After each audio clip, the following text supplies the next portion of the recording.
10 kata yang positif yang menanamkan kepercayaan dan rasa bangga diri sama anak kita.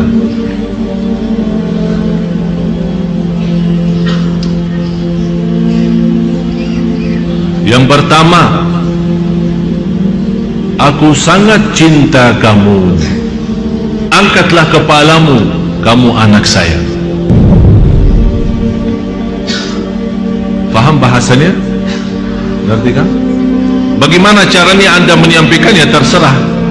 Saya cinta sama kamu, tidak usah pakai syarat-syarat.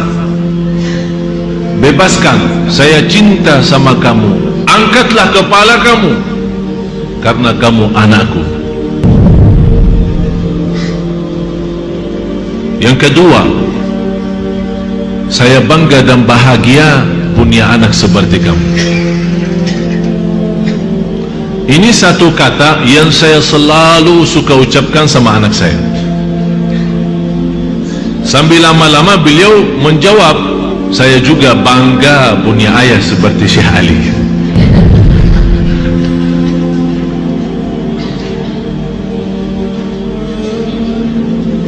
Atau bisa istilah lain, bahasa lain, lewat pertanyaan, kamu bangga punya mama ya? Seperti saya ya? Ya, aku juga bangga sayang punya anak seperti kamu. Rasulullah sallallahu alaihi wasallam saking cinta sama anaknya, apalagi Siti Fatimah radhiyallahu anha. Begitu Siti Fatimah habis main sama anak-anak kemudian pulang, Rasul lagi duduk di rumah sama istrinya.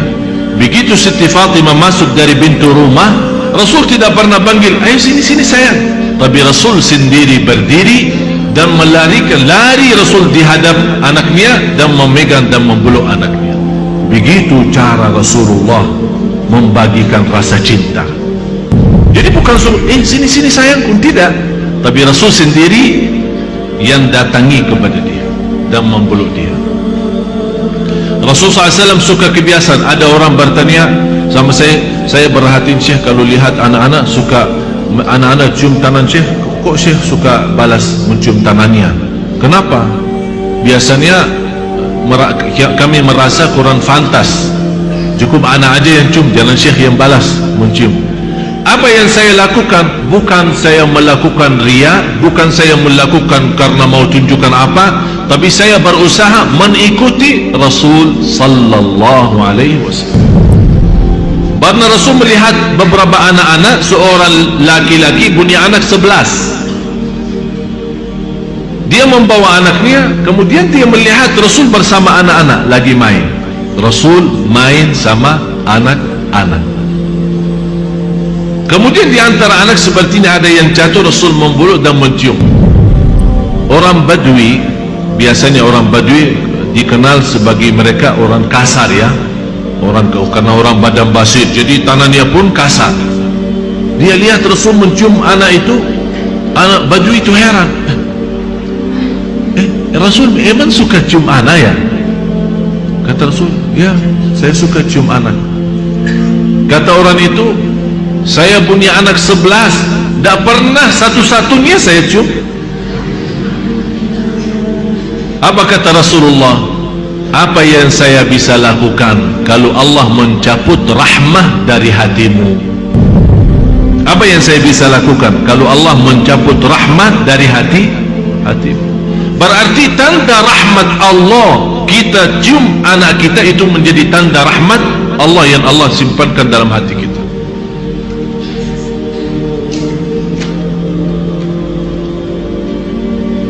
Salah satu pemain Rasul SAW sama anak, apalagi anak-anak kecil, Rasul memegang tangannya dan menyuruh anak berangkat atau berjalan dengan kakinya di atas kaki Rasul sampai ke ujung dadanya. Bisa gambarkan? Jadi Rasul memegang tangan anak, kemudian disuruh naik jalan sampai kakinya di dadahnya Rasul. Dan Rasul mencium anak itu dengan mulutnya Rasul langsung ke mulut anak itu. ada seorang dokter dari Kanada, ahli jiwa, berkata, dia belum tahu hadis ini, dia belum tahu Rasul suka begini. Dia berkata, salah satu cara mencerdaskan anak kita dan menanamkan kepercayaan saat kita bersenang berhiburan sama dia, cuba bawa cara ini, megang tangannya, tapi yang jalan-jalan yang umur 13 bisa ya, yang kecil lah, yang masih apa namanya 2 tahun, 1 tahun setengah, ya 3 tahun lah masih. Dan tergantung anak kita, kalau yang besar badannya malah bisa kita angkat. Jadi sambil megang tangannya, kemudian dia naik di atas badan kita, kita sambil berdiri, kemudian mencium bibirnya langsung. Kata seorang dokter dari Kanada itu, ini salah satu cara yang membantu cerdaskan otak anak kita dan memberikan kepercayaan diri yang luar biasa. Ditegur sama seorang ulama, hal ini sudah dikasih tahu oleh Rasul dan Rasul sudah berlaku. Dia bilang, mana buktinya? Dibawakan hadisnya, dia belajari, sebab hadis itu dia masuk Islam. Tak ada yang lebih romantis daripada Rasul. Sama istrinya paling romantis, sama anaknya yang paling kasih sayang. Bukan hanya anaknya sendiri, malah sama anak orang lain. Begitu luar biasa Rasul kasih sayang. Yang ketiga, kita puji anak kita dan tunjukkan kecerdasannya. Kamu cerdas sekali, kamu pintar. Biar kita merasa habis pulang dari sekolah, barangkali nilainya belum sesuai yang kita harapkan, nilainya agak kurang, kita sampaikan, kamu sebenarnya pintar, tapi dalam kesempatan ini barangkali belum sampai, tapi insya Allah di semester yang akan datang, kelas yang kedua, insya Allah akan lebih baik, karena saya tahu kamu pintar. Jadi tanamkan kepercayaan. Jangan kita nilainya cuma segini, pusing, stres, aku capek, bawakan guru, ini biaya. Apa yang akan terjadi? Akan menjadi lebih rendah daripada yang kita harapkan. Yang keempat, kamu cantik, kamu manis, kamu gagah, dan saya suka mendengar suara kamu. Ini kata khusus, kata ini saya punya guru namanya Syekh Sayyid Lashin, baru meninggal dunia. Punya anak hafal Al-Quran dalam usia 5 tahun.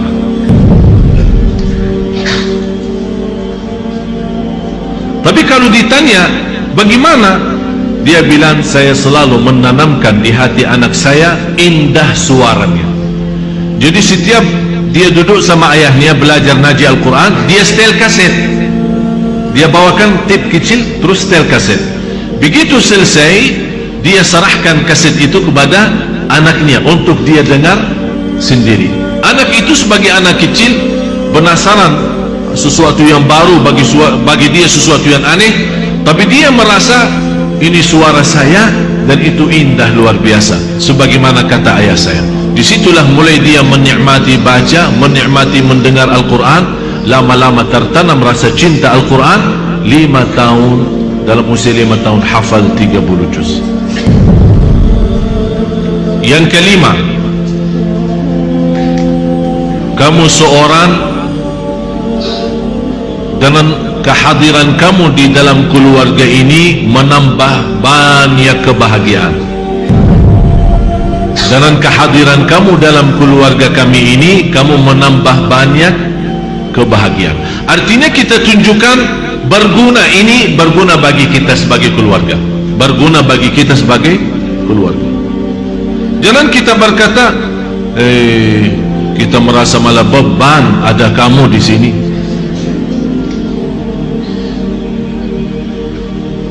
Yang keenam, kamu anak hebat dan kehebatanmu tidak ada batasnya. Dan saya kemarin di Makassar, saya tunjukkan kehebatan anak Makassar atau anak orang Indonesia umumnya. Karena kemarin saya minta sama seorang anak di Makassar, waktu kita sama-sama ke sana, acara Masya Allah dihadiri Bania Jamaah, saya minta sama seorang anak, coba siapa yang bisa sebutkan nama surah juz 30, juz 30 dari An-Naba sampai An-Nas. Ada seorang satu-satunya, padahal anak waktu itu banyak sekali, tapi satu-satunya dia yang maju, beranikan diri, datang dan naik bangku, dan kemudian dia membaca. Tapi Masya Allah baca dengan lancar. Ada di waktu acara itu ada saya bilang kalau bisa mengucapkan dan menyampaikan nama-nama surah, saya akan kasih hadiah 50.000. Datang anak itu. Menurut saya seorang anak Indonesia, mohon maaf Bapak Ibu, umumnya anak-anak kita suka malu. Apalagi kalau di depan banyak orang suruh maju, mana bisa. Kita kadang-kadang memaksa-maksa aja sudah tidak bisa. Tapi ini bisa maju sendiri dengan tawaran, biarpun dengan tawaran 50, tidak apa-apa. Tidak usah kita berkata harus dia belajar naji ikhlas, tidak usah bagi uang. Anak kita mana bisa tahu ikhlas? Ikhlas itu uang. Bagi anak kita ikhlas itu uang. Jadi salah satu metode untuk anak kita cinta dan mudah hafal Al-Quran, kita selalu memberikan balasan hadiah. Apa itu sepeda, apa itu uang, apa itu jalan-jalan. Tapi jangan hafal Quran ikhlas karena Allah, qul inna salati wa nusuki wa mahyaya wa mamati lillahi rabbil alamin. Jangan macam-macam riak. Anaknya umur berapa? 4 tahun. Ini diceramahin lah gitu. Ini buat kita, inna salati wa nusuki, ini buat. Tidak salah kalau anda membagikan hadiah buat anak kita demi dia hafal Al-Quran. Yang ketujuh, kita selalu membawa anak kita terlibat dalam masywarah keluarga.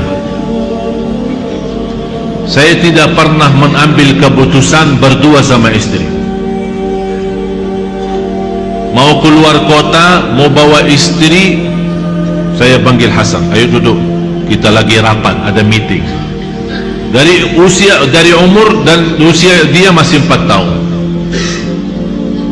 Kali ini kita mau berangkat, tapi Hasan tidak ikut. Bagaimana pendapat Hasan? Mau diam sama neneknya atau mau ikut? Ya kalau boleh ikut ya boleh.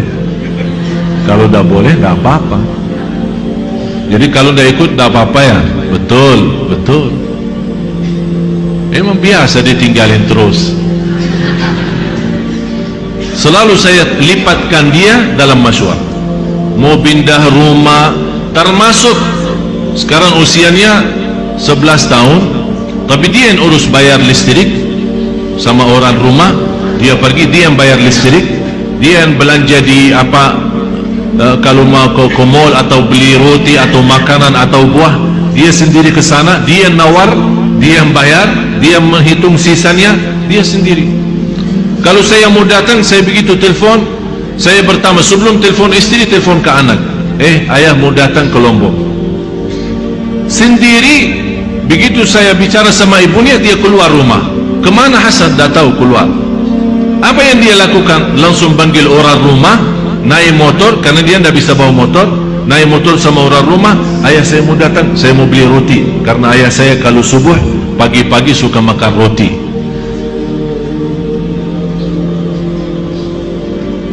Jadi inilah namanya melipatkan dia dalam masywarah keluarga. Jangan kita dia kecil mau apa pendapatnya. Jangan. Kemarin Profesor Nasruddin Umar berkata, biarpun anak kita masih belum menjadi dewasa dan faham, tapi jangan main-main. Anak itu bisa menjadi salah satu waliullah dan doanya diijabah oleh Allah. Bagaimana kita minta sama orang salih dan sama yang tua mendoakan, boleh kita juga minta sama anak kita mendoakan. Yang kedelapan, kita senantiasa memuji dia di hadapan kawan-kawannya. Tapi saat kita puji, jangan berlebih-lebihan. Artinya, jangan berkata sama kawan-kawannya hal-hal yang tidak pernah terjadi.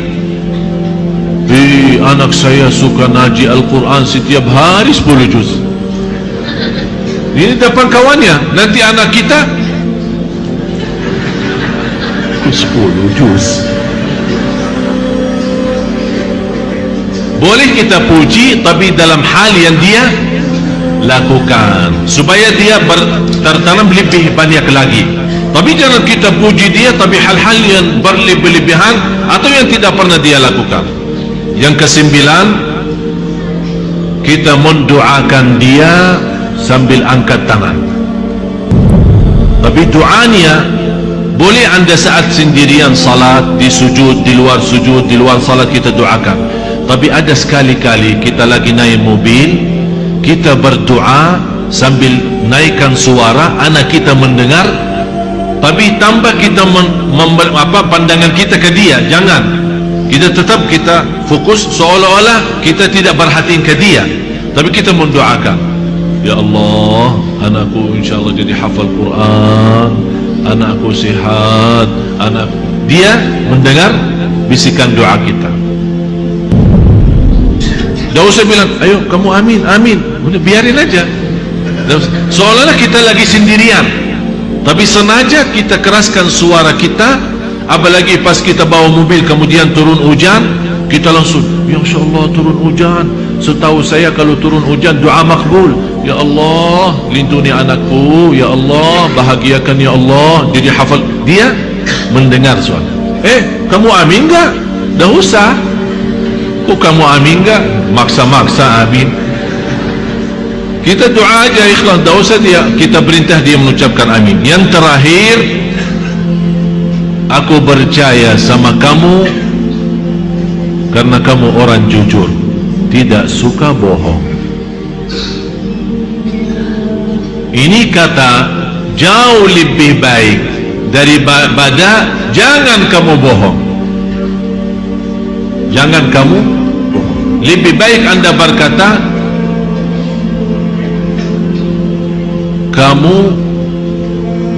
aku percaya sama kamu karena orang jujur. Kamu suka jujur.